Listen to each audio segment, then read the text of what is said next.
रिश्ते हमारी जिंदगी के नींव होते हैं जो हमें एक दूसरे से गहराई से जोड़ते हैं। अक्सर शब्दों में वो ताकत होती है जो किसी रिश्ते को और खास बना देती है। इसीलिए यहाँ हम आपके लिए लेकर आए हैं भगवान श्री कृष्ण की वो वाणी जो न सिर्फ आपके दिल को छुएंगे बल्कि आपके रिश्तों में नई जान डाल देंगे। यह वो धागे हैं जो हमें एक दूसरे से जोड़ते हैं, चाहे वो प्यार का रिश्ता हो, परिवार का हो या फिर दोस्ती का हो।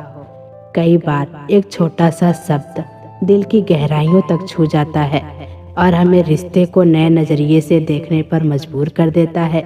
अगर आप भी अपने किसी खास रिश्ते को शब्दों के जरिए और गहराई देना चाहते हैं तो यह वीडियो आपके लिए खास होने वाला है। रिश्तों की नींव हमेशा विश्वास और सम्मान पर टिकी होती है।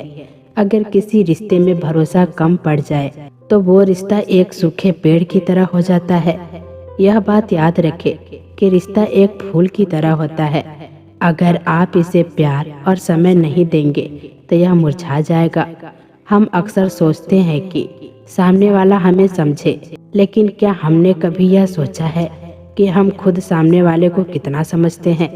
रिश्ते में समझदारी उतना ही जरूरी है जितनी सांसों के लिए हवा। अगर आप अपने रिश्तों में छोटे छोटे समझौतों को जगह देंगे तो बड़ा प्यार अपने आप बढ़ने लगेगा। जिंदगी छोटी है और इसमें नाराजगियों के लिए कोई जगह नहीं होनी चाहिए। किसी ने बहुत सुंदर कहा है, रिश्ते वो नहीं होते जो खून से बनते हैं, बल्कि रिश्ते वो होते हैं जो दिल से बनते हैं। इसीलिए अपने रिश्ते को सहेज लो। जो लोग आपके जीवन में उनका महत्व समझे, याद रखिए रिश्ते हमेशा देने से मजबूत होते हैं, लेने से नहीं। यदि आप सामने वाले की खुशी को अपनी प्राथमिकता बना लेंगे तो आपका रिश्ता कभी कमजोर नहीं होगा। हम अक्सर अपने जीवन में रिश्तों को हल्के में ले लेते हैं।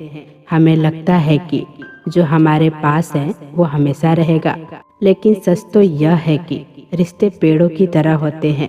जैसे पेड़ों को पानी और धूप चाहिए, वैसे ही रिश्ते को समय, समझ और विश्वास चाहिए। रिश्तों में सबसे बड़ी ताकत होती है बातचीत। कई बार हम छोटे छोटे मन मुटावों को बड़ा बना लेते हैं क्योंकि हम समय पर बात नहीं करते। यदि किसी रिश्ते में कोई दरार आ जाए तो उसे नज़रअंदाज ना करें, समय पर हल करें, क्योंकि जितना समय आप देंगे उतना ही रिश्ता गहरा और मजबूत होगा। दूसरी बात, रिश्ते में स्वार्थ की जगह नहीं होनी चाहिए। जब आप बिना किसी अपेक्षा के कुछ करते हैं तो सामने वाले को वो महसूस होता है। कोशिश करें कि आप रिश्तों में केवल प्यार और स्नेह का बीज बोएं। हम अक्सर सोचते हैं कि रिश्ते निभाना कितना कठिन है, लेकिन यह इतना भी मुश्किल नहीं है। रिश्तों में सबसे जरूरी है छोटी छोटी बातों का ध्यान रखना। छोटी चीजें बड़ा असर डालती है। किसी का हाल चाल पूछ लेना, किसी की मदद कर देना, किसी की तारीफ कर देना, ये सब रिश्तों की मिट्टी को उपजाऊ बनाते हैं। रिश्ते में उम्मीदें रखना स्वाभाविक है क्योंकि यह विश्वास और प्यार का प्रतीक है। लेकिन जब हमारी उम्मीदें पूरी नहीं होती तो निराशा हमें घेर लेती है। यही निराशा धीरे धीरे रिश्तों को कमजोर कर देती है। पर क्या यह सही है कि हम केवल उम्मीद के आधार पर अपने रिश्तों को मापें? शायद नहीं। जीवन हमें सिखाता है कि उम्मीदें जितना स्वाभाविक है, उन्हें संभालना और संतुलन बनाना उतना ही जरूरी है। जब हमें लगता है कि सामने वाला हमारी अपेक्षाओं पर खड़ा नहीं उतरा तो हमें यह सोचना चाहिए कि हमने कभी उन जरूरत और अपेक्षाओं को समझने की कोशिश की है। इसी तरह ईमानदारी रिश्तों का सबसे बड़ा महत्वपूर्ण पहलू है। जब हम अपने रिश्तों में ईमानदार होते हैं तब हम झूठ और धोखाधड़ी से बच सकते हैं। अगर किसी भी रिश्ते में कोई व्यक्ति दूसरे से झूठ बोलता है या धोखा देता है तो वह विश्वास की दीवार धीरे धीरे गिरने लगती है और रिश्तों में दरारें आने लगती है। इसीलिए ईमानदारी एक ऐसी चाबी है जो हमारे रिश्तों के दरवाजों को खुला रखती है। अवसर और सूर्य का एक ही समानता है कि देर करने वाले इन्हें हमेशा खो देते हैं। जिंदगी एक नाव है, लहरें तो आएगी ही, लेकिन अगर पतवार अच्छी हो तो यह लहरें भी पार हो जाएगी। कभी टूटते हैं, कभी बिखरते हैं, विपत्तियों में ही तो इंसान निखरते हैं। हमेशा जिंदगी की मुश्किलों को अपनों के बीच में रखो, या तो फिर मुश्किलें रहेंगी या फिर अपने रहेंगे। याद रखिए, जो व्यक्ति अपनी गलतियों के लिए खुद से लड़ता है, उस इंसान को कोई हरा नहीं सकता। हमेशा अपने रिश्तों को समय दीजिए, क्योंकि रिश्तों में दरार दूर रहने से नहीं आती, बल्कि रिश्तों को समय न देने से आती है। कभी भी किसी का अपमान मत करना। आप शक्तिशाली हो यह अच्छी बात है, लेकिन वक्त आपसे अधिक शक्तिशाली है, तो यह कभी मत भूलना। हमेशा याद रखना कि किसी का सरल स्वभाव उसकी कमजोरी नहीं होती है।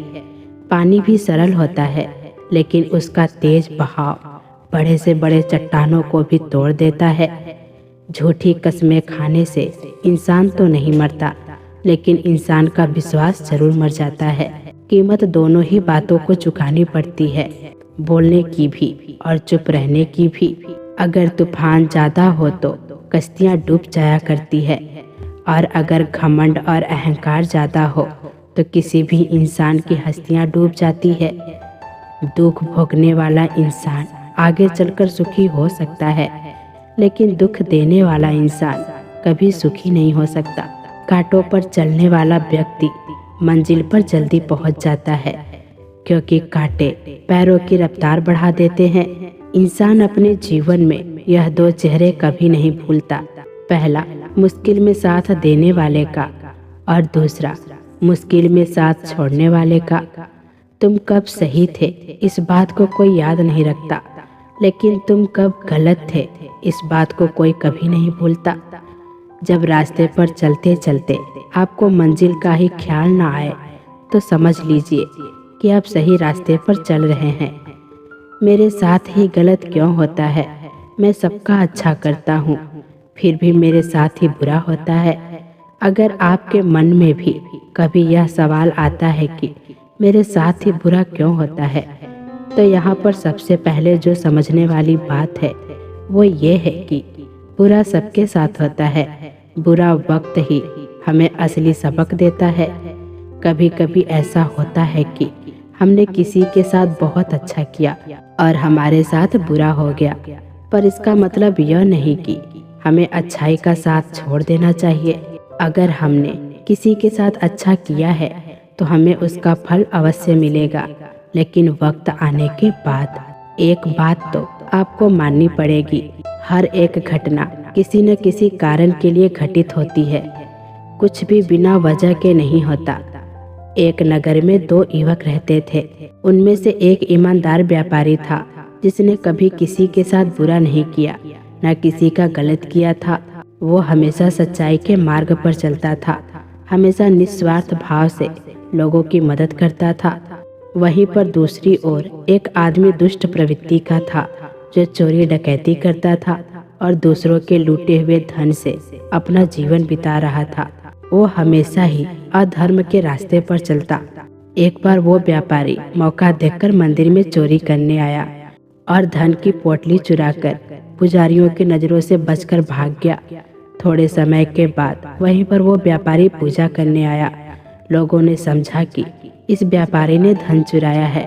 सबने उस व्यापारी को खूब खड़ी खोटी सुनाया। उसका बहुत अपमान हुआ। जब वह व्यापारी वहां से भाग रहा था तो बीच रास्ते में उसके साथ एक दुर्घटना हो गई और उसको एक छोटी सी खरोच भी आई। लेकिन इस समय चोरों को पैसों से भरी पोटली मिली तो वो खुशी से पागल हो गया था।